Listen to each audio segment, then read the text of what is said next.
The Bear, a joke in one act for The Boar, a play in one act by Anton Chekhov. Characters in the play. The narrator will be read by Pandora Beatrix.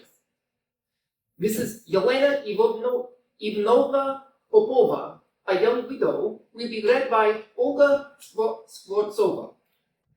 Grigory Stepanovich Smirnov, proprietor of an estate, will be read by Kevin McCann. Luka, servant of Mrs. Popov, and others, will be read by Akiva Harka. The scene opens in the well-furnished reception room of Mrs. Popova's home. Mrs. Yelena Popova is in deep mourning, sitting upon a sofa, gazing steadfastly at a photograph. Luka, her manservant, is standing over her. It isn't right, madam. You're letting yourself fall to pieces. The cook and the maid have gone berry picking. Every living thing is out enjoying the sunshine. Even your cat is out there right now trying to catch itself a bird. And here you sit, shut up at the house all day long like some kind of nun. Please, listen to what I am saying. It's been a whole year since you've left your house. And I shall never leave this house. Why should I? My life is over. He is dead and buried, and so am I. Buried here within those four walls. We are both dead. I've never heard the like. Your husband's dead, God rest him, and he's not coming back. You mourned him good and proper. Now it's time to move on. You can't just sit here wearing black and crying for the rest of your life. I lost my wife too a while back. I cried for a month and that was it. No need to sit around for years singing hymns. It isn't worth it. You haven't seen your neighbors in months. You don't go out and you tell us not to let anybody in. We're all living like spiders in the dark here. And if you'll excuse the expression, my livery jacket's got moth holes in it. Which would be fine if there was nobody around to see it. But the whole country is crawling with eligible young men. There's a regiment in the next town. All those good-looking officers, melting your mouth, most of them. And they have a dance every Friday night, and a band that gives a concert every afternoon. Oh, missus, take a look at yourself. You're still a juicy young little thing. You're still beautiful. You can go out and enjoy life, but a beautiful face won't last forever, you know. You wait 10 years from now, you're going to want to go spotting after those officers, and it will be too late. I must ask you never to talk to me like this again. When my husband died, life lost all meaning to me. You know that. I might look like I'm alive, but I'm not. I swore I would wear black and shut myself up here until the day I die, didn't I? And I will. He will see how much I loved him. I know, he treated me badly. I don't have to tell you about it. He was mean and even unfaithful. But I intend to be faithful to the grave and show him what real love is. That's just a lot of talk. Better to go out and take a walk, or have me hit up Toby and go visit the neighbors. Mrs., what is it? For God's sake, what's the matter? Toby! He used to love Toby so much. He would ride all over the neighborhood on him, to the Korchagins, to the Vasils. What a horseman! Remember how grand he looked in the saddle? Ah, Toby. Go tell them in the stable he gets an extra measure of oats today. Don't worry, I will. A bell rings loudly. Now, who is that? Go tell whoever it is that I am not at home. Whatever you say, Mrs. Luka exits to see to the unwelcome visitor. Yelena goes to a portrait of her late husband, Nikolai. You shall see, Nikolai, how I can love and forgive. Do you see what real love means? My love will die with me. It will last until the day my poor heart stops beating. I am not ashamed. I have been a good woman, a true wife. I have imprisoned myself here and I shall remain so until my death. I hope you're ashamed of yourself, you tiny little pig. You were cruel to me, cheated on me, left me alone for weeks at a time. Luca re-enters swiftly, clearly upset. Mrs., there's someone here who wants to see you. Says he can't wait. Didn't you tell him that my husband is dead, that I cannot see no one? I did, but he doesn't want to listen. He says it's very important. And I said, I see no one. I told him this, but he's like a kind of wild man. He shouted, and then he pushed himself into the room. He's in the dining room now. All right. Tell him all right. Show him in. Really. Luca exits to the dining room to retrieve the unwanted guest. They nerve of some people. What can they want with me? Why do they disturb my peace? Isn't it obvious that I wish to be left alone? Luca returns with Grigory Stepanovich Smirnov. Finally! You answer the servant! Splendid. Allow me to introduce myself. Lieutenant in the Artillery, retired country gentleman, Gregory Stepanovich Smirnov. I have come to speak with you about an exceedingly important matter. She does not offer her hand to him. What is it you wish? Your deceased husband, with whom I had the honor to be acquainted, left me 2 notes, amounting to about 1,200 rubles. Is it happens, I must pay the interest tomorrow on a loan from a agrarian bank. And I should like to request, madam, that you repay me the money today that I am due. 1,200. And for what was my husband indebted to you? You bought oats from me. Luca, don't forget to give Toby an extra measure of oats. Luca bows and reluctantly exits. If Nikolai Mikhailovich is indebted to you, I shall of course pay you. But I'm sorry, I have not money today. Tomorrow my manager will return from the city, and then I shall notify him to pay you what is due you. But until then, I cannot satisfy your request. Furthermore, today is just 7 months since the death of my husband, and I am not in the mood to discuss money matters. And I am able to fly at the chimney with my feet in the air if I can't lay hands on that interest tomorrow. This is my estate. Day after tomorrow, you will receive the money. I don't need the money day after tomorrow. I need it today. I'm sorry, I can't pay you today. And I can't wait until day after tomorrow. But what can I do if I haven't got it? So, you can't pay. I cannot. Is this your last word? My last. Absolutely. Absolutely. Thanks a lot.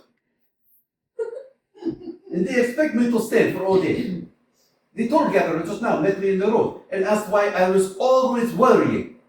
Why in heaven's name should I worry? I need money. I feel the knife at my throat. Yesterday morning I left my house in the early dawn and called on all my debtors. If even one of them had paid his debt, I worked the skin off my fingers. The devil knows in what sort of inn I slept. In a room with a barrel of vodka. And now at last I come here, 70 versts from home, hope for a little money, and all you give me is moods. Why shouldn't I worry? I thought I made it plain that my manager will return from the town and then you will get your money. I did not come to see the manager. I came to see you. What the devil, pardon the language, do I care for your manager? Really, sir, I am not used to such language or such manners. I shan't listen to you any further. Elena exits haughtily. What do you say to that? Moods. 7 months since our husband died. Do I have to pay the interest or not? I repeat the question. Have I to pay the interest or not? The husband is dead. Not dead. The manager is the devil with him, traveling somewhere. Now tell me, what am I to do? Shall I run away from my creditors in a balloon? Or knock my head against a stone wall? If I call on Gruzdev, he chooses to be not at home. Mirosevic has simply hidden himself, and I quarreled with Karazin and came near to throwing him out of the window. Masutov is ill, and this woman has moods. Not one of them will pay up, and all because I spoiled them, because I'm an old minor dish rag. I'm too tender-hearted with them. But wait. I allow nobody to play tricks with me, the devil with them all. I will stay here and not budge until she pays. Brr, how angry I'm getting. How terribly angry I am. Every tendon is trembling with anger, and I can hardly breathe. I'm even growing ill. Servant! Luca enters. What is it you wish? Bring me cress or water. Luca exits to the kitchen. Then what can we do? She hasn't it on him? What sort of logic is it? A fellow stays with the knife at his throat. He needs money. He is on the point of hanging himself. And she won't pay because she isn't in the mood to discuss money matters. Women's logic. That's why I never like to talk to women. And why I dislike doing it now. I would rather sit on a powder barrel than talk with a woman. Man, I'm getting cold as ice. This affair has made me so angry. I need only to see such a romantic creature from a distance to get so angry that I have cramps in my case. It's enough to make one yell for him. Luca re-enters with water and hands it to Smirnov. Madam is ill and is not receiving. Match! Luca exits. Even isn't receiving. Alright, it isn't necessary. I won't receive either. I sit here and stay until you bring me that money. If you're ill a week, I sit here a week. If you're ill a year, I sit here a year. His heaven is my witness. I'll get the money. You don't disturb me with your mourning or with your dimples. You know these dimples. Simon! Unharness! We are not going to leave right away. I am going to stay here. Tell them in the stables to give the horses some oats. The left horse has twisted the bridle again. He moves from the window. It's over. Unbearable heat. No money. Didn't sleep last night and now morning dresses with moods. My head aches. Perhaps I ought to have a drink. Yes, I must have a drink. Servant! Luca re-enters. What do you wish? Something to drink. Luca exits. Smirnov sits down and looks at his clothes. Fine figure. No use denying it. Dust, dirty boots, unwashed, uncombed, straw on my vest. The lady probably took me for a highwayman. It was a little delight to come into a reception room with such clothes. Oh well, no harm done. I'm not here as a guest. I'm a creditor, and there is no special custom for creditors. Luca re-enters with more water and hands it to Smirnov. You take great liberty, sir. What? I just... Whom are you talking to? Keep quiet! Nice mess. This fellow won't leave. Luca exits. Look how angry I am. Angry enough to throw mud at the whole world. I even feel ill. Servant! Yelena comes in with downcast eyes. Sir, in my solitude, I have become unaccustomed to the human voice.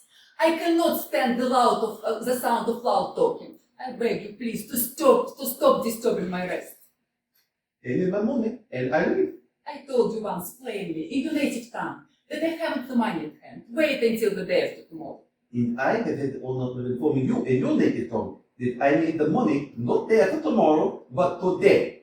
If you don't pay me today, I shall have to hang myself tomorrow. But what can I do if I haven't the money? So, you're not going to pay immediately? You know. I cannot. Then I sit here until I get the money. He sits down. You will pay day after tomorrow? Excellent. Here I stay until day after tomorrow. He jumps up. I ask you, do I have to pay that interest tomorrow or not? Or do you think I'm joking? So I beg you, don't scream. This is not a statement. I am not talking about stables. I'll ask you whether I have to pay that interest tomorrow or not. You have no idea how to treat a lady.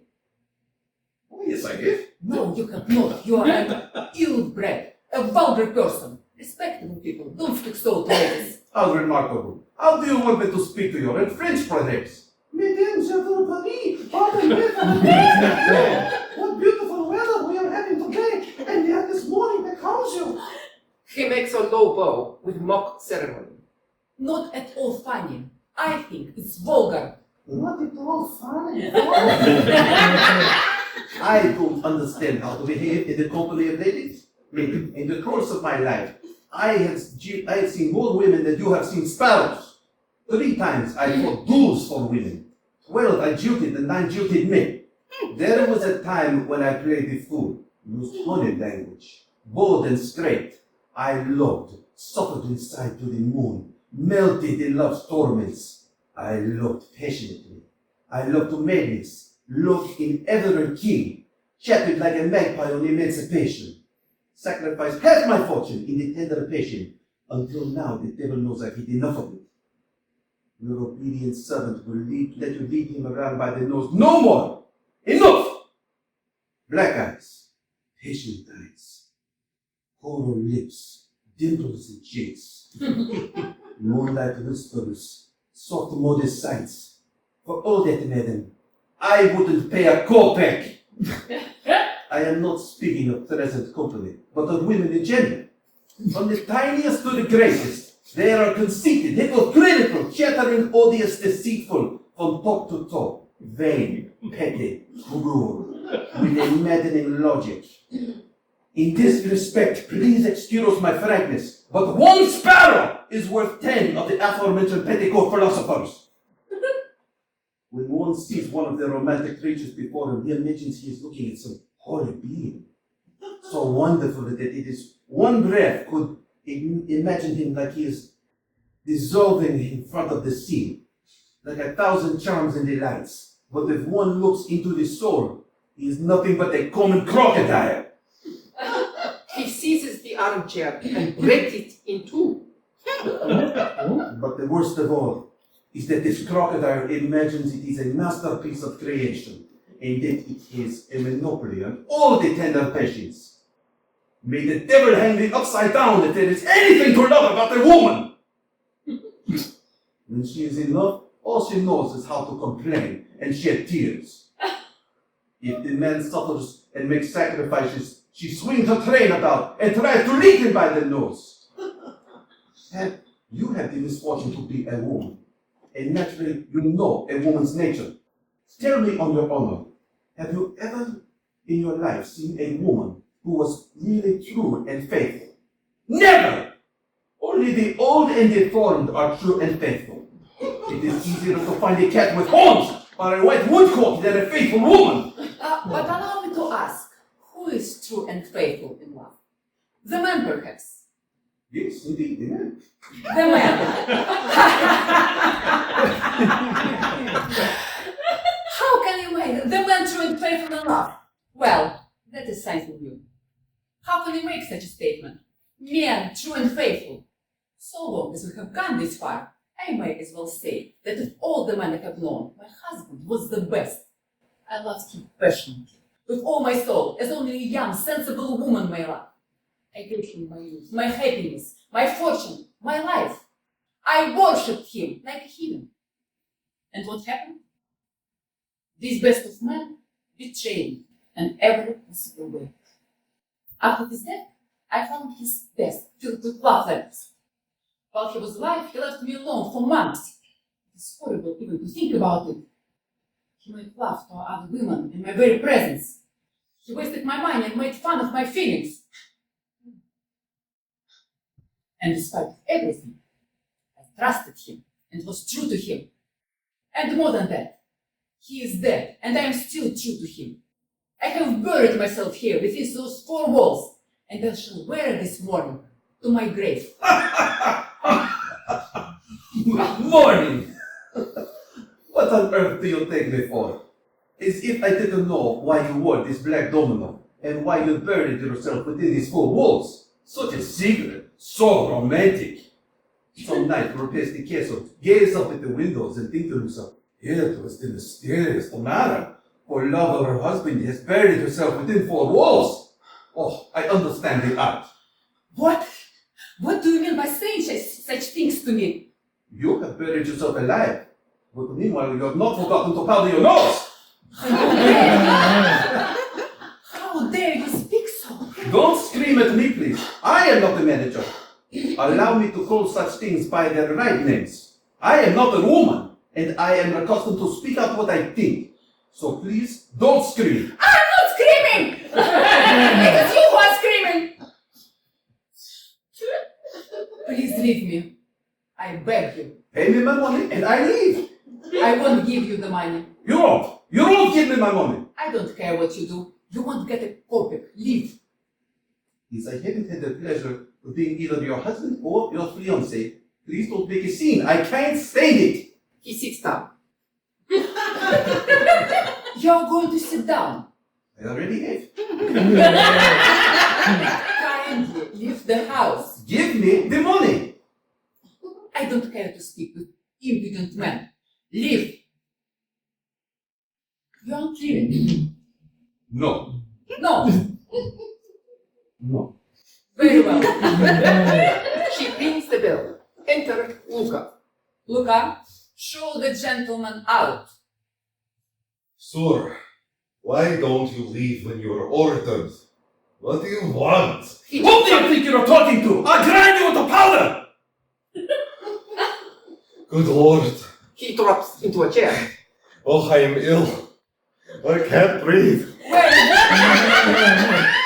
Where is Dasha? Dasha! Pelageya! Dasha! They're all gone. I'm ill. Water. Leave! Get out! Can it be a little more polite? You are vulgar! You're a bore! A monster! What did you say? I said you were a bore! A monster! He steps toward her quickly. Let people ask what right you have to insult me. What of it? Do you think I am afraid of you? And you think that because you are a romantic creature, that you can insult me without being punished? I challenge you!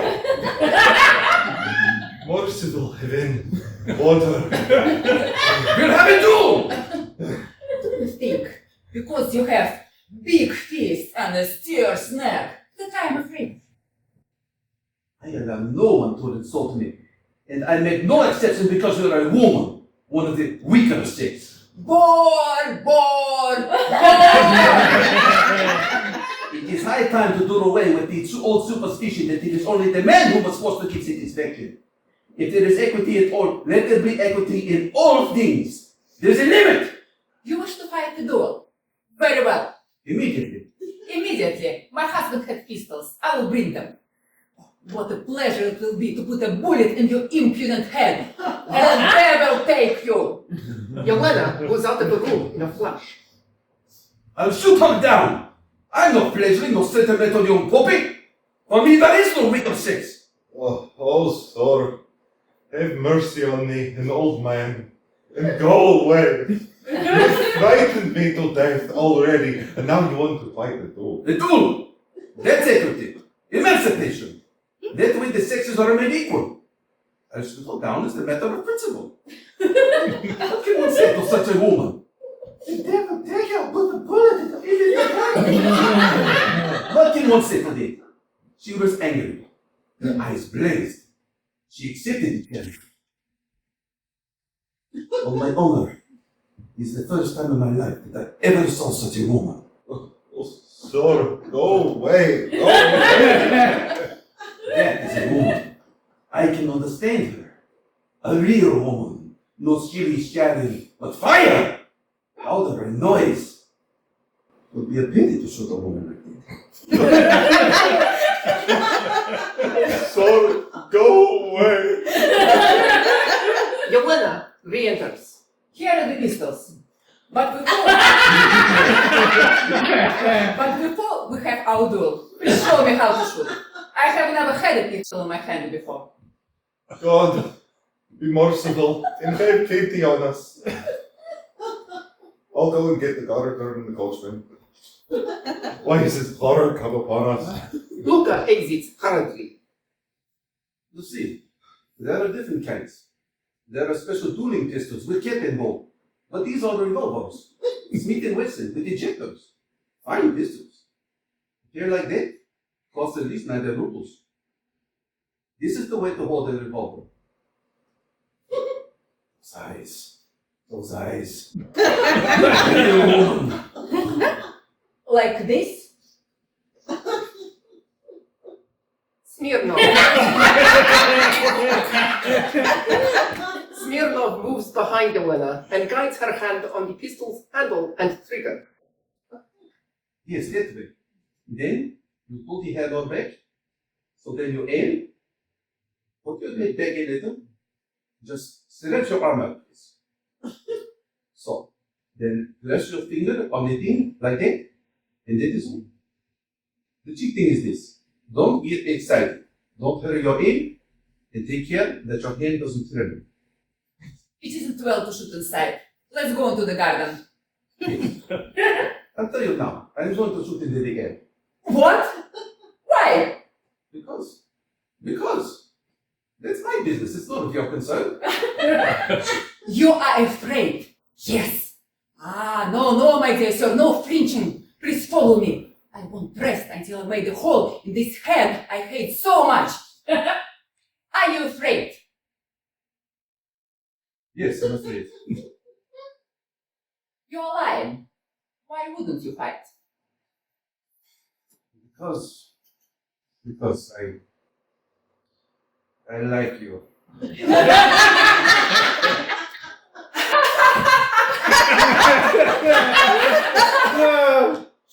like me. He dares to say he likes me. Go. He lays the revolver silently on the table, takes his hat, and starts. At the door, he stops a moment, gazing at her silently. Then he approaches her, hesitating. Listen, are you still angry? I was made as the devil, but please understand me. How can I express myself? The thing is like this. Such things are. Now is it my fault that you owe me money? He grasps the back of the chair, which breaks. The devil know what breakable furniture you have. I like you. Do you understand? I'm almost in love. Leave. I hate you. Lord, what a woman. I never in my life met one like her. I'm lost, ruined. I've been caught like a mouse in a trap. Go, or I will shoot. Shoot! You have no idea what happiness it would be to die in the sight of those beautiful eyes. To die holding over on this little velvet hand. I'm made! Consider it and decide immediately. For if I go now, we shall never see each other again. Decide. Speak! I am a noble, respectable man. Evelyn? Can shoot a coin thrown into the air. I own some fine horses. Will you be my wife? I will shoot. My mind is not clear. I can't understand. Servant!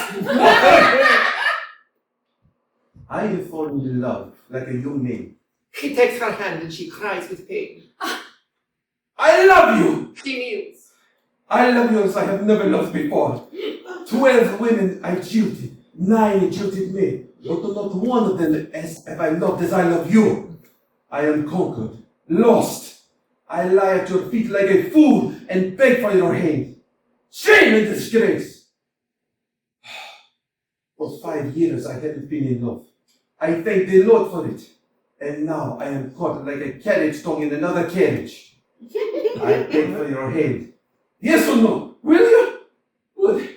She gets up and goes quickly to the door. Wait a minute. Well? Nothing. You may go. But wait a minute. No, go on. I hate you.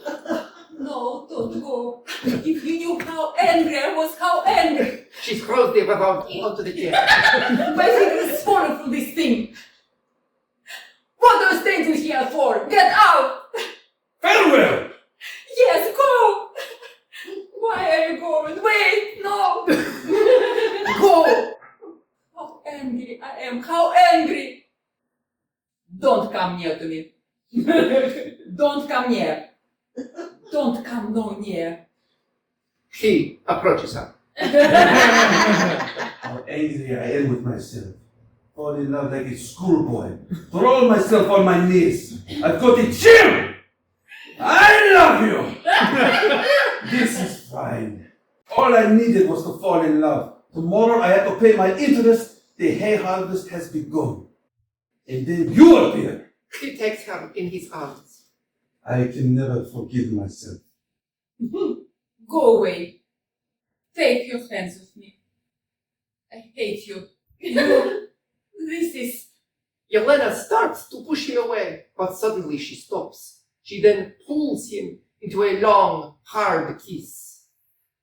Enter Luca with an axe, the gardener with a rake, the coachman with a pitchfork, and several workmen with poles. There is stunned silence. Yelena finally releases Smirnov. Merciful heavens. Luca, tell them at the stable that Tobin isn't to have any oats today. The curtain closes. End of play.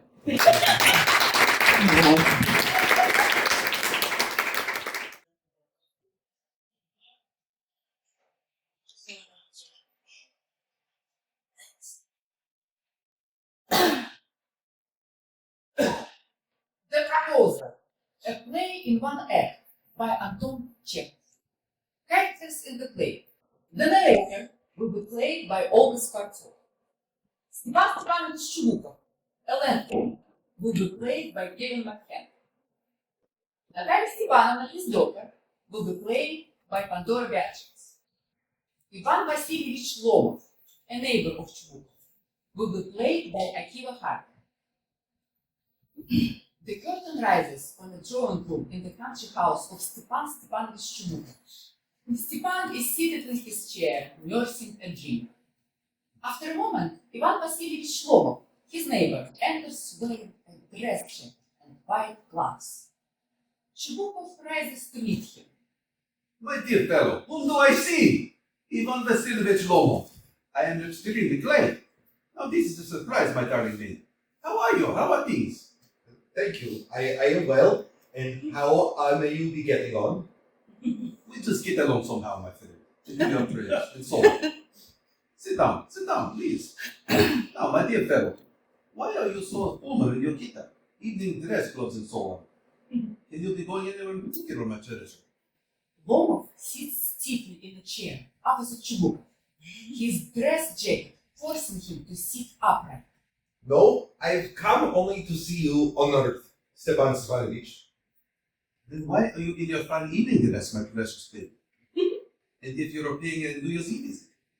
Well, you see, it's like this. I've come to you, Honor Stepan Stepanovich, to trouble you with a request. Not once or twice have I already had the privilege of applying to you for help, and I have always, so to speak, I must ask your pardon, I am getting excited. I shall drink some water, Honor Stepan Stepanovich. Chubukov offers Lomov a glass of water. Chubukov watches as Lomov drinks. He's come to borrow money. Shan't give him any. That's it, my friend. You see, Honor Stepanich, I beg your pardon, Stepan Honorich, I'm awfully excited, and as you will see, please notice, in short, you alone can help me, though I don't deserve it, of course, and haven't any right to count on your assistance. Oh, don't go around it, my darling man. Spit it out. Well, One moment, this very minute. In fact, I've come to ask the hand of your daughter, Natalia Stepanovna, in marriage. by Jove! Ivan Vasilievich, say it again. I didn't hear it all. I've had the honor to ask. Chubukov jumps up from his chair to embrace and kiss a startled Lomov. My dear fellow, I am so glad and so on. Yes, indeed, and all that sort of thing. I've been hoping for it for a long time. It's been my continual desire, and I've always loved you, my angel, as if you were my own son. May God give you both His help and His love, and so on. And I did so much hope. What am I behaving in this idiotic way for? I'm off my balance with joy, absolutely off my balance. Off, with all my soul. I'll go and call Natasha, I know that. Honor Stepan Stepanovich, do you think I may count on her consent?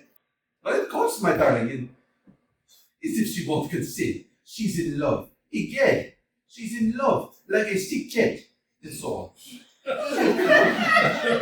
Chubukov exits, shedding a tear of joy. Lomov cannot decide whether to sit or stand. It's cold. I'm trembling all over, just as if I got an examination before me. The great thing is, I must have my mind made up. If I give myself time to think, to hesitate, talk a lot, to look for an ideal or for real love, then I'll never get married. Oh, it's cold in here.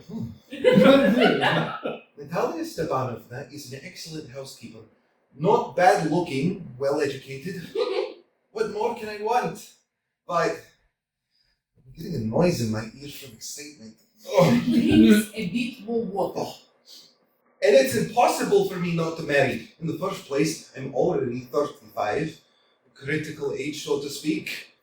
In the second place, I ought to lead a quiet and regular life. I suffer from palpitations. I'm excitable and always getting awfully upset.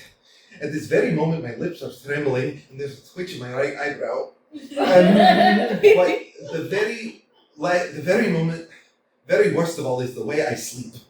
I no longer get into bed and begin to go off when I suddenly, something at my left side gives a pull and I can feel it in my shoulder, in my head. I jump up like a lunatic, walk about a bit and lie down again. But as soon as I begin to get off to sleep, there's another pull. This may happen 20 times. Natalia Stepanovna comes into the room. Well there, it's you. And Papa said, go, there's a merchant who's come for his goods. How do you do, Ivan Vasilievich? How do you do, Honored Natalia Stepanovna? You must excuse my apron and negligee. We're shelling peas for a bride. Why haven't you been here for such a long time? Sit down. Won't you have some lunch? They both seat themselves on the chairs. No, thank you. I already had some. Then smoke. Here are the matches. The weather is splendid now, but yesterday it was so wet that the workmen didn't do anything all day. How much hay have you stacked? Just think. I felt greedy and had a whole field cut, and now I'm not at all pleased about it because I'm afraid my hay may rot. I ought to have waited a bit. But what's this? Why, you're in evening dress. Well, I never. Are you going to a ball or what? Though, I must say, you look better. Tell me, why are you caught up like that? You see, Honored Natalia Stepanovna, the fact is I've made up my mind to ask you to hear me out. Of course, you'll be surprised and perhaps even angry. It's awfully cold. What's the matter? Will I shall try to be brief. You must know, Honored Natalia Stepanovna, that I have long, since my childhood in fact, had the privilege of knowing your family. My late aunt and her husband, whom you know, as you know, I inherited my land, always had the greatest respect for your father and your late mother. The Lomovs and the Chubukovs have always had the most friendly, and I might almost say the most affectionate, regards for each other. And as you know, my land is a near neighbor to yours. You will remember that my oxen meadows touch your birchwoods. excuse my interrupting you. You say my oxen meadows, but are they even yours? Yes, mine. What are you talking about? Oxen meadows are ours, not yours. No, mine. Oxen meadows are ours, not yours.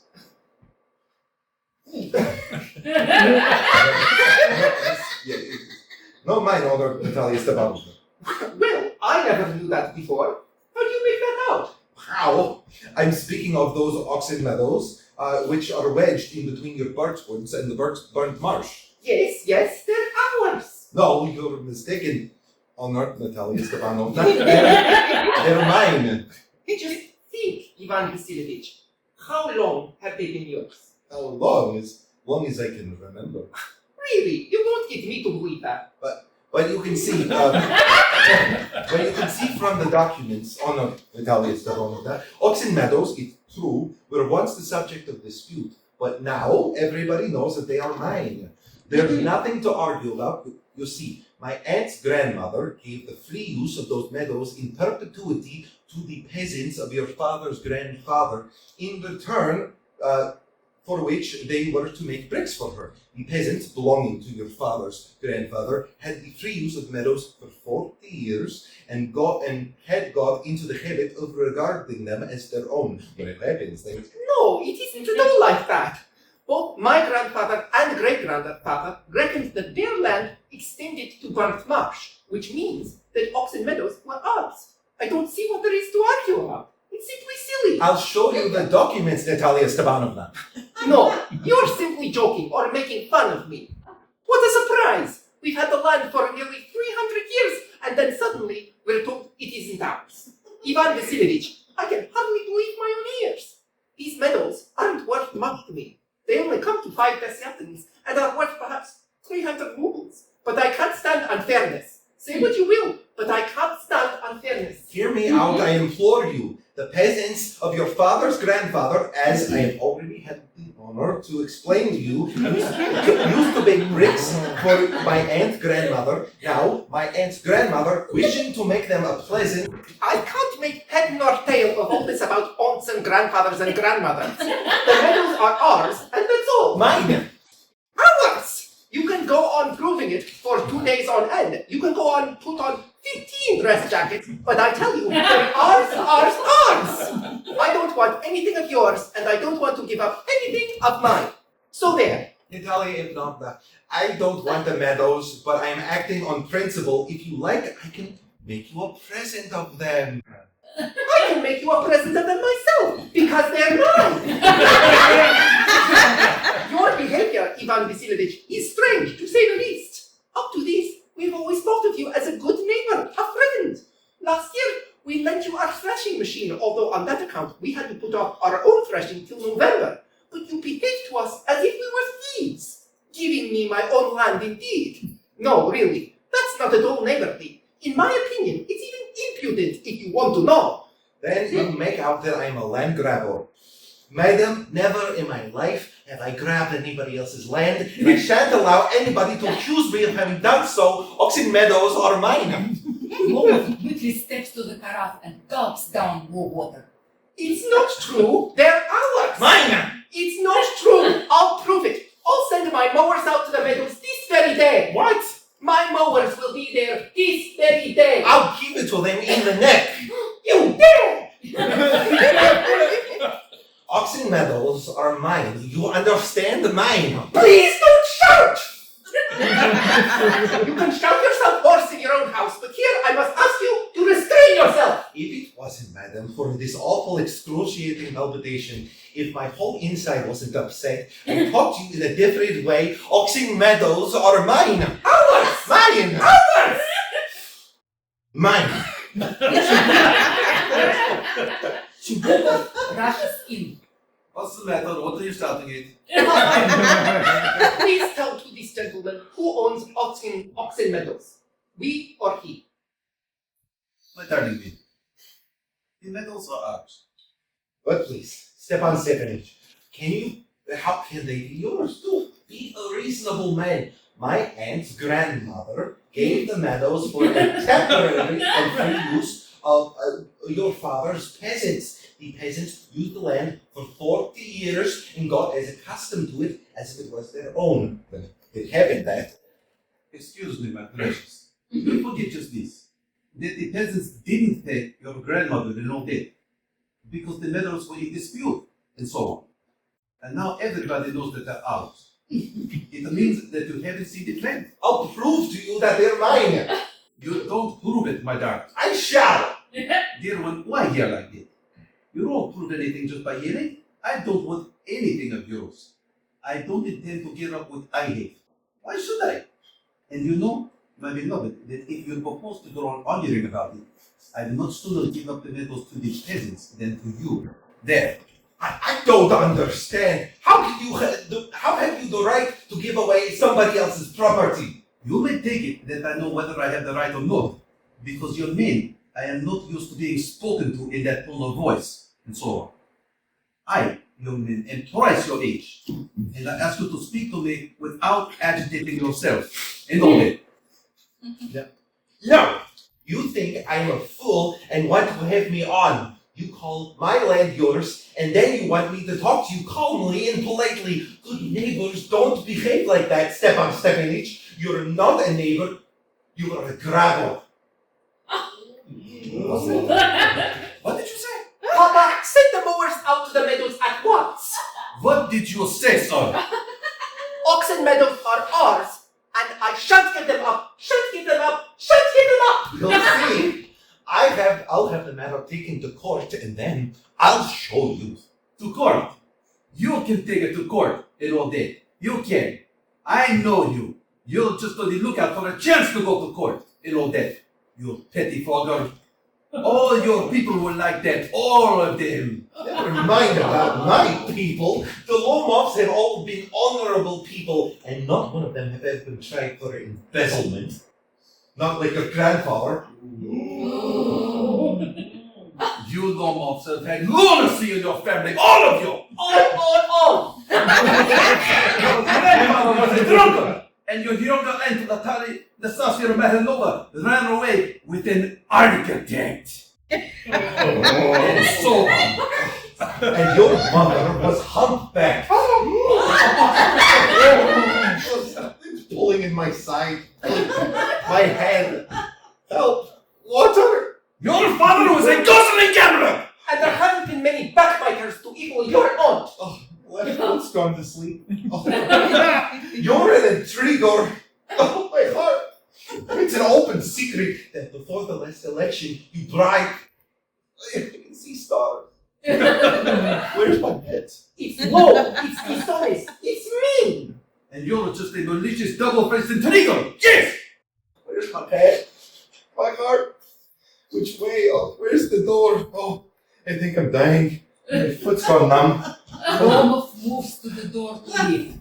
Chubukov follows right behind him. And don't set foot in my house again! Take it to court, we'll see. Lomov staggers out. Chubukov paces about the room in excitement. The devil take him! What a rascal! What trust can one have in one's neighbors after that? The villain! The scarecrow! The monster! First he takes our land, and then he has the impudence to abuse us. And that blind hen, yes, that turnip ghost, has the confounded cheek to make a proposal, and so on. What? A proposal after that display? What proposal? He came by and saw us to propose to you. To propose? To me? Why didn't you tell me so before? So he dresses up in evening clothes. The stuffed sausage! The wizard-faced bro! Natalia falls into an easy chair and wails. To propose to me? Ah, bring him back! Bring him back! Reunion! Quick! Fetch him! I need you! Fetch him! What's that? What's the matter with you? Oh, unhappy man that I am. I will sue to myself. I'll hang myself. We've done for her. I'm dying! Fetch him! You fool! At once! Don't yell! Chubukov runs out. A pause. Natalia wails. What have they done to me? Fetch him back! Fetch him! Chubukov runs back in. He's calling, and so on. They will take him. Oof! Talk to him yourself. I don't want to. Fetch him! He's calling, I tell you. Oh, what a burden, Lord, to be the father of a grown-up daughter. I'll cut my throat, I will indeed. We cursed him, abused him, drove him out, and it's all you. You! No, it was you! I tell you, it's not my fault. Lomov appears at the door. Now you talk to him yourself. Chubukov exits. Lomov re-enters, exhausted. Oh, my heart's palpitating awfully. My foot's gone to sleep. There's something keeps pulling at my side. Forgive us, Ivan Vasilievich. We were all a little kids. I remember now. Oxen Meadows really are yours. My heart's beating awfully. My meadows? Oh, I remember now. Oxen Meadows. My eyebrows are both twitching. The meadows are yours, yes, yours. Do sit down. They sit. We were wrong. I did it on principle. My land is worth little to me, but the principle. Yes, the principle, just so. Now, let us talk of something else. The more so I have evidence. My aunt's grandfather gave the land to your father's grandmother, peasants. Yes, let that pass. I wish I knew how to get him started. Are you going to start shooting soon? Oh, I'm thinking of having a go at the Black Hawk on Natalia Stepanovna after the harvest. Oh, have you heard? Just think what a misfortune I've had. My dog Guess, whom you know, has gone lame. What a pity. Why? I don't know. I must have got twisted or bitten by some other dog. My very best dog, to say nothing of the expense. I gave Mironov 125 rubles for him. It was too much, Ivan Vasilievich. I think it was very cheap. He's a first-rate dog. Papa gave 85 rubles for his Squeezer, and Squeezer is creeps better than Guess. Oh, Squeezer better than Guess. Oh, what an idea.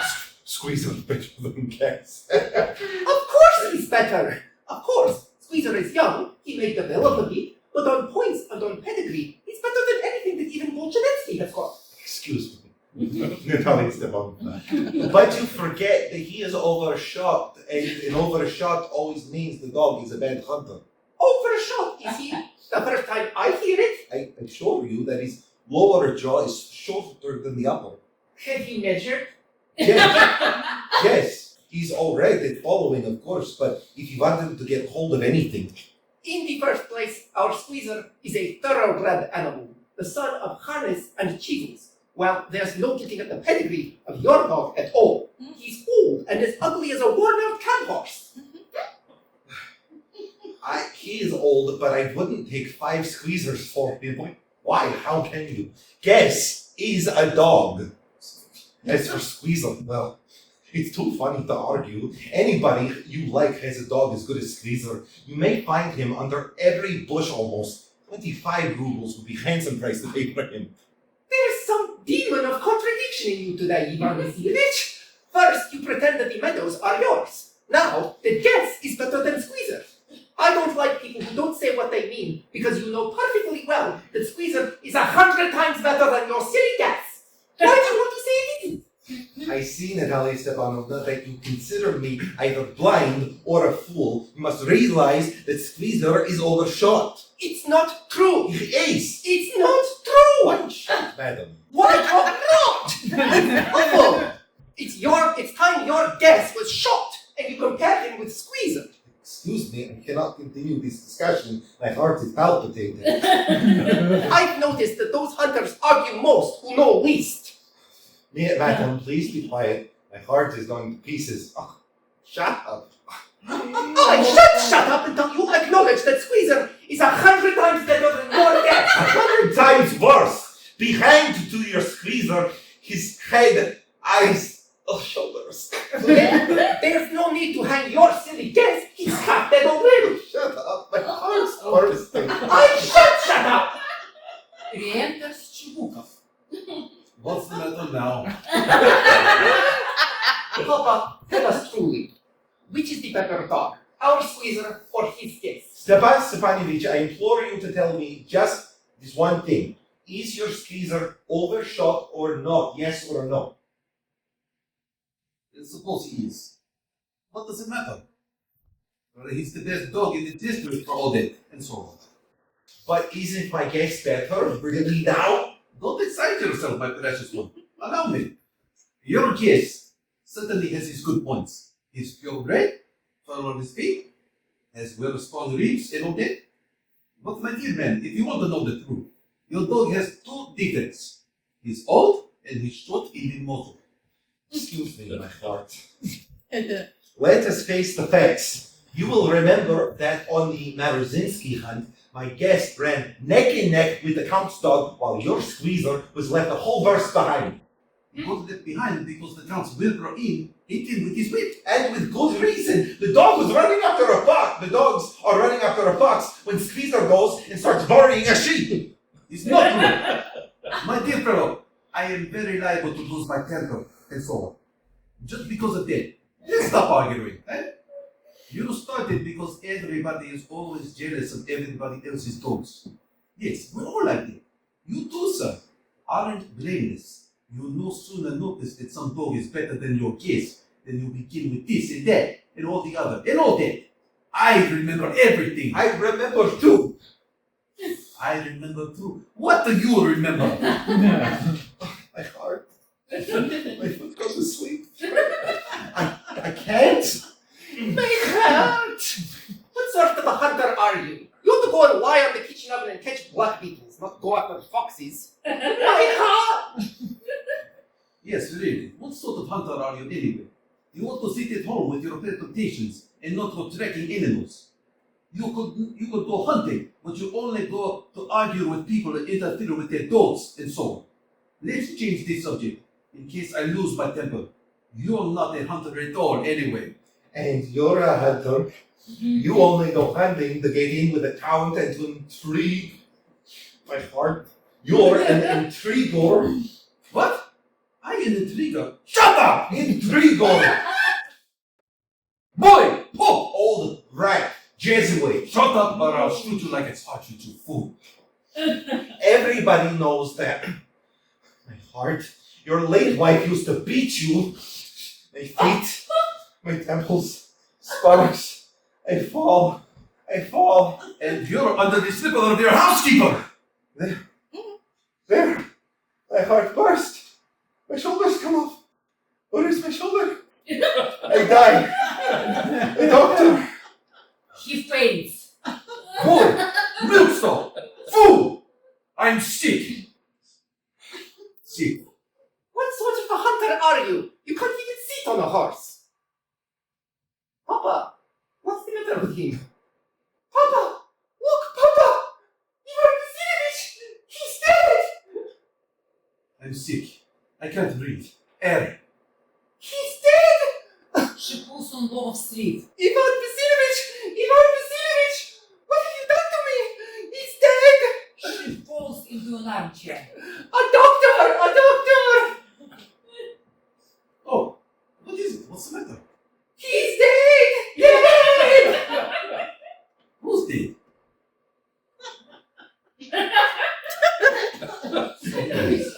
My what? Water! A doctor! Lifts a tumble to Lomov's mouth. Drink this.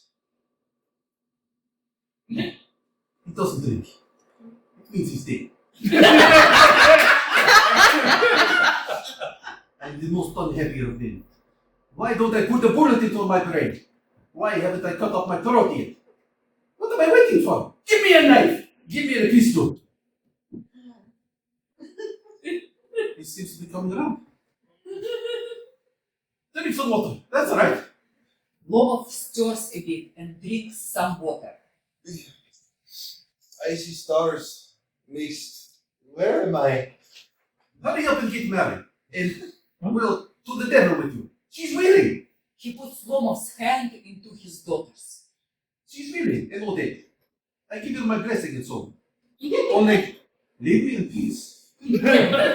Lomov raises himself up more and stands. Eh? What? To whom? She's feeling well. Kiss and be down to you. He's alive! Yes, yes, I'm willing! Kiss each other. Eh, kiss whom? Natalia kisses Lomov. Oh! Very nice too. Excuse me, what is this all about?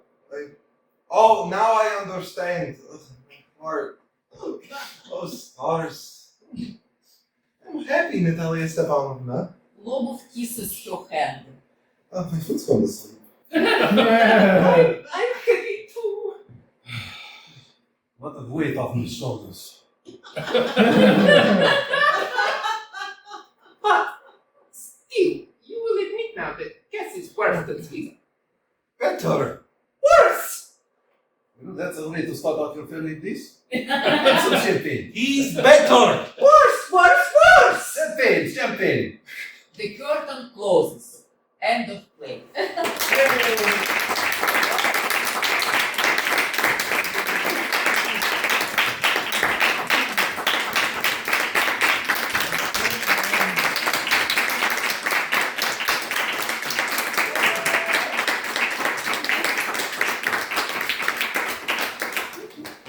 I think. Thank you. Thank you, everyone.